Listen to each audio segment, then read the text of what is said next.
Hello everyone. Today I'm going to speak about the new National Education Policy 2020.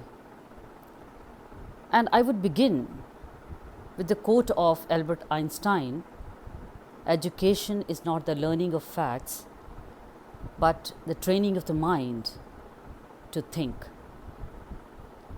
So, as I'm ruminating today on the implications and significance of NEP 2020 in the light of higher education, decoloniality, and skill management, skill development of India, these words of Einstein gain further impetus and significance. In the year 2020, on 29th July, the Union Cabinet of India introduced this new policy of education, new national education policy, to create a system that is one of the best in the world, universally accepted, inclusive, with free access to all, regardless of the economic and social backgrounds. Less content, more critical thinking is the keynote of this new national education policy. And it has replaced the old education policy of 1986. It aims at preparing a young India that is well equipped with the skills to meet the needs of the future. It's a futuristic vision. But what prompted the government of India to introduce this policy? There are three major factors. Let me explain. Number one, the rapid changes in the global employment and knowledge landscape, data science, artificial intelligence, robotic science, and such words now dominate the global environment. And the world is going to need a workforce that is skilled in mathematics, science, and technology. And who is going to provide this workforce? India, of course. Because we all know India has the largest population of young people in the world. There's no dearth of talented minds and enthusiastic hearts keen to learn and gain knowledge and disseminate knowledge to the world. Number two, the changes that we are witnessing in the global ecosystem. Global warming leading to climate changes, increasing pollution, decreasing natural resources, that calls for a workforce equipped to meet the water, food, energy, and sanitation needs. Again, which country is going to cater to those needs? India, of course, with the largest, the highest young population in the world. Number three, the emerging health scenario, the emerging pandemics, epidemics, which calls for the need for collaborative research in infectious diseases and also the development of vaccines. Other than that, there are social psychological issues arising out of these epidemics and pandemics which need to be taken care of. Therefore, the government of India realized there is a strong need for multidisciplinary learning in school as well as colleges, in urban and rural areas. And that's why the government indulged in the brainstorming, and that brainstorming led to this new national education policy. But apart from these three factors, India needs to take care of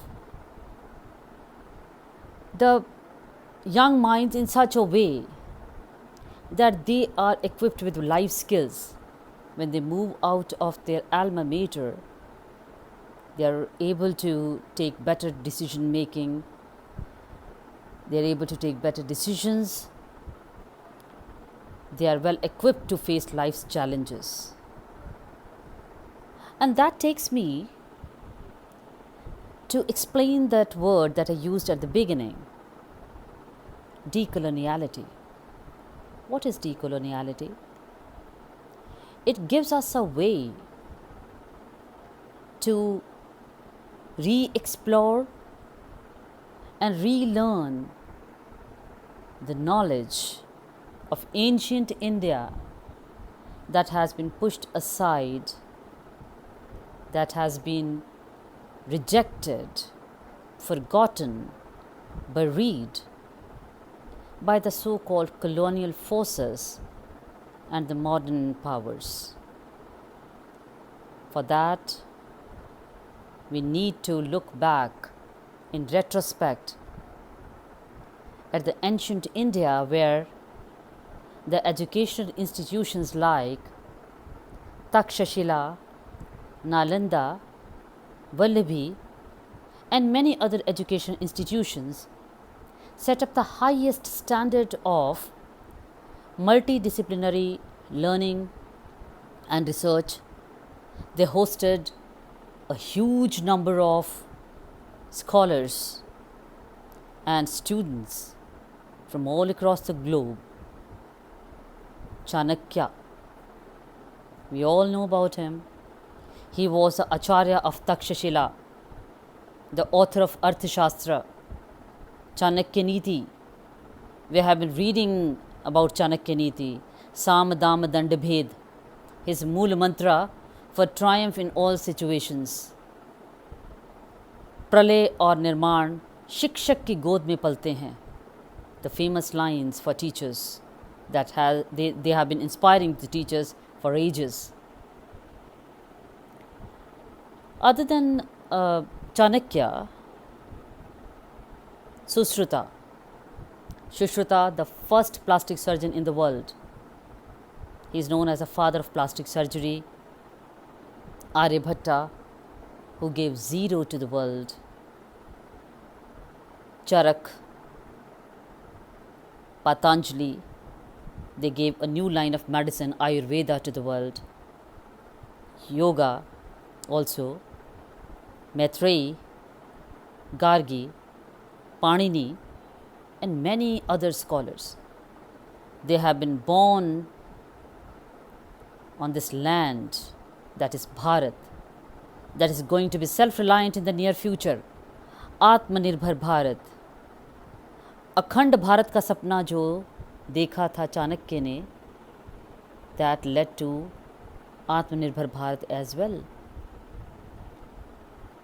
These are the pioneers of world knowledge who have contributed immensely in diverse fields like mathematics, astronomy, metallurgy, architecture, yoga, languages, music,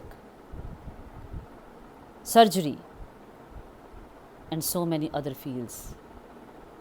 So, other than mathematics, science, technology, there's going to be a growing demand for arts and humanities, sociology, psychology, social sciences in the near future to equip our young minds to fit into this modern world.